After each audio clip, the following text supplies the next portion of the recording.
Hey, what's up guys, aarava here, and welcome back to my F1 Road to Glory for 2019 here for episode number 4 at the Azerbaijan Grand Prix. If you guys did miss the previous one, the Chinese Grand Prix, then be sure to go check that one out before you see this one, because, well, there was a whole lot of action. You really missed an absolute corker of an episode. And on the outside there, to the exit of the corner, we made the pass. We're up into, what is P19 then, so absolutely bloody fantastic. Pack up, time to go home, lads.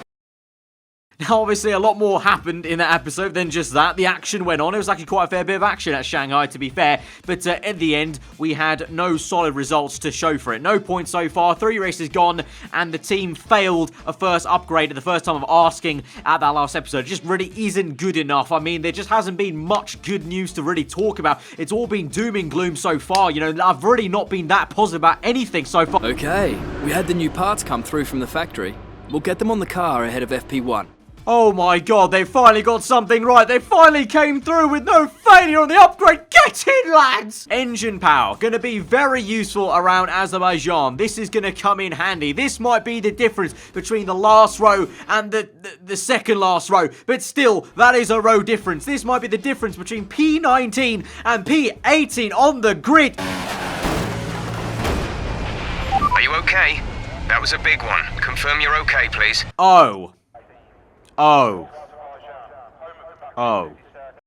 So technically, our car did get better. Kubica there with a 2.3 seconds off the pace. But you can see there, the next car up, the McLaren I think that is 2.256. So we got closer, a lot closer to that second last row of the grid. So there have been improvements there. We got to take positives there. It's just the fact that on my qualifying lap, the car really just didn't want to turn in on that left-hander. The castle section, I always knew it was going to be a bit treacherous in the Williams. I mean, the downforce levels are still so pathetic with this car that I think if I walked into the factory midweek, I think a set of blind nuns would be making the car, not some engineers that have gone through 4 years of a degree to get to that point, really. So, you know, you can't really blame me in a way. So we're just going to have to fight, really, and, you know, show that true spirit that we always show in career mode races when the times are tough from Saturday. We've got to do the job on Sunday, and we will fight to the death around here. And Baku, you guys know from real life, it is a chaotic race. Anything can happen around here, and I'm raring to go. We're going to start on the ultra soft tyres,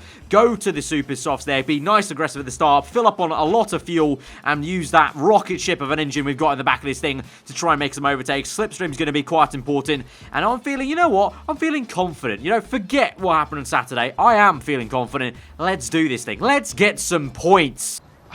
That is quite funny. Or more realistically, DNF whilst trying. Here we go then to 5 red lights to round number 4 of the Road to Glory series here at the Baku Azerbaijan Grand Prix. And it's a slow start. Oh no! We've had low revs and it's a very slow start. We've bogged down and gone slower than our teammate into turn 1. But now we're going to come back at him as we come through to the inside of Norris. Norris gets the better of us, but we're side by side with Robert Kubica. Can we dive one to the outside of Lando as it gets bunched up here quite tight into turn 2? We just about make our way through, and we're passing the McLaren there, who's appearing a little bit slow at the very start of this career mode season. We're up into P18, so positive signs there. At least we're ahead by 2 positions from our starting slots. That's the only advantage, you know. If you start last, your overtakes and where you end up seem more impressive because you started so far back. So we've made a move here, and we're trying to make a move for P17, but Perez actually will put up a fight, unlike Lando Norris. And so can we make the move on the outside as Kvyat gets crossed up there? This is still going on, and I'm getting less and less confident that we can actually make this stick as we go on. But no, Perez looks like he's had a bit of a shocking exit, able to cut across, get up into P17. So the job has been done and booked, and we are going to try and navigate the castle section just about and have a bit of a flashback moment to what happened in qualifying, and nearly had my heart sink there for a second, but thankfully we make it through, and the car on heavy fuel seems to be going okay. And now we move on towards the end of lap 1, trying to catch some slipstream off Kvyat here, and also management with the ERS is going to be very, very tricky. This race is, I made it to turn 1, Sainz is rounded, T-bone crash there for Deo Kvyat and Carlos Sainz. Carlos Sainz spun round at turn 1, but I think it was Verstappen. Controversy there between the two former rivals from Toro Rosso. I think they've no love lost between those two there. Look at a replay. Verstappen's way down the order for some reason in this race, and he locks up, and the left rear is broken on Carlos Sainz's car into T-bone crash then for Kvyat. Kvyat actually continues on though, so I think he maybe just broke just enough to stop that being a head-on collision there, but we get 2 free positions then, overtaking the McLaren and the Fluster Toro Rosso. But saying that now, Perez is going to come back down our inside there, and the Racing Point car has done good work there. We're off on the dust and on the curbings. We're going to come round on the right. Perez will go tight to the line. Can we make a move to the outside to get the place back? It's oh so close. I'm just hoping we don't end up like Esteban Ocon there on the right with Sergio Perez at back, who we know how badly that could end up. But we've got DRS now, so a bit of a breathing space there to get ahead and keep ahead. But you can see there with a massive lock-up on the front left, the car really isn't performing any better than it did in qualifying. It still is very unstable, very nerve-wracking, and I'm pretty much just a passenger in the car. That's been said a lot recently. I feel like every time in real life now, drivers, when they don't want to say their car is horrendous, they just say, I feel like I'm a passenger in the car. And you know what? I've been a passenger in this car for about 3 episodes. Now, it's like being in a Boeing 747 around here. I mean, certainly got the turning circle of one, for sure. And now we've come out just ahead of Lewis Hamilton in a car that I wish I was in, but I'm not going to be for many, many seasons in terms of performance levels. And he gets past us having already made his pit stop. So that's always great to be pissed on by the top man there, whilst we're already down there just fighting for the wooden spoon. But there you go, alas, that is the life of a Williams driver. So here we come now into the pit lane for our one and only stop of the afternoon, onto a set of what will be the soft compounded tyres. But we get held up. No, come on, are you kidding me? I just talked about being kicked whilst we're down and pissed on whilst we're down. What else do you want to do? You know, stab us whilst we're down?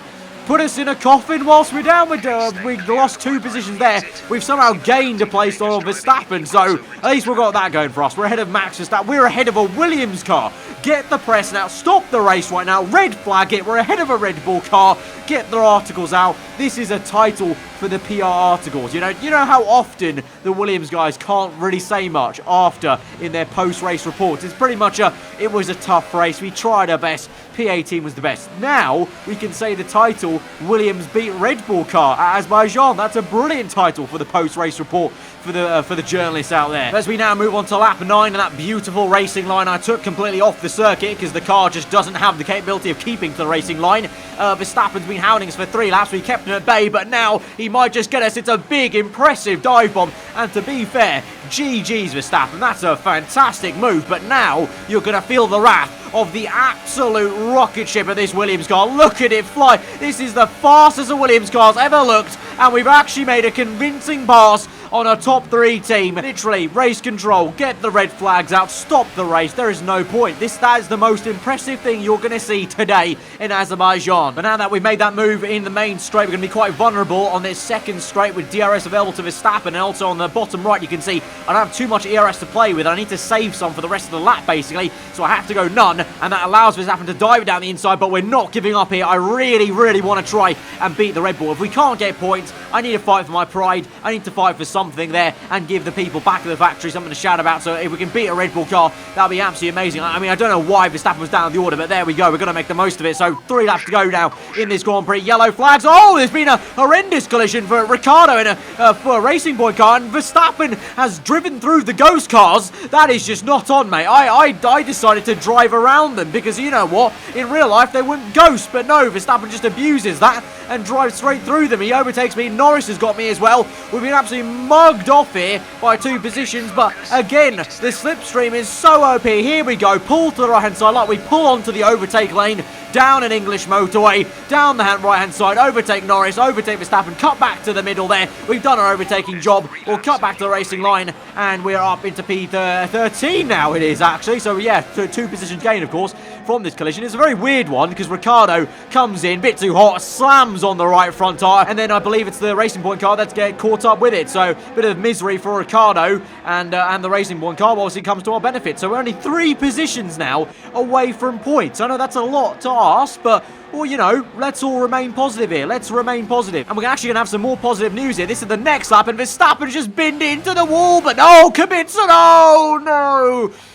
Oh, buddy, mate. Oh, you could have overtaken the Red Bull as well. We could have had 2 Williams, 2 of them ahead of a Red Bull. That will secure our finish ahead of Max Verstappen, and so that will accomplish absolutely nothing in real terms, but mentally speaking, it will be a big buzz for the team. We can come home in P13, just about. Lando, don't you dare. Norris, I swear to God, if you overtake us right here, right now, I'm going to find your house, and okay, it's all good, it's all good. You didn't finish ahead of us, it's fine. Alright, race over.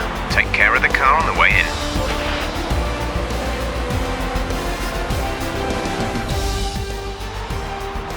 And Mercedes have pulled off a great victory here today. It's safe to say you're smashing everyone's expectations, isn't it? Well, of course I am, because the expectation whilst being in a Williams car is to, well, just not DNF out of the race and come a solid P19 and 20. So, yeah, I think I'm doing an absolutely marvellous job, so it doesn't really warrant an answer, to be honest. You scraped the walls a few times. Were you struggling for grip? Finally, an in-game question that has the answer that I want to answer. The car did not have enough downforce. Like I referenced earlier, blind nuns have been making it, so no. It wasn't the cleanest race today, was it? You could say that, you know, a few bumps and grazes, but in the end, I did not DNF, so that is the important thing here. That is the important thing here. Appreciate your time. And I appreciate yours, Clays. Thank you very much for finally getting one question I could answer honestly in the game mechanics there. But here we go now. Some contract negotiations. We've done some brilliant work. We brought some, you know, fleeting, albeit fleeting, but still some glory to Williams in running in the points for a few laps. Australia, Bahrain, you know, we were looking really great at some points. And I think we've done a lot to really just bring Williams probably onto the FOM cameras during the Grand Prix. So I think they're basically just going to be handing me whatever I want on a plate, you gotta say, probably. I'm afraid negotiations have broken down. I'm so done! Well, that's absolutely amazing then. Great, good stuff there. Original contract given. Asked too much from the team that I've given so much to. That's solid. So, yeah, we can't do any simultaneous upgrades. That's flipping fantastic. We got one upgrade then. Purchase of an engine. And, life goes on. Life goes on, doesn't it? That's the motto. That's the mantra you want to have in life. Life goes on.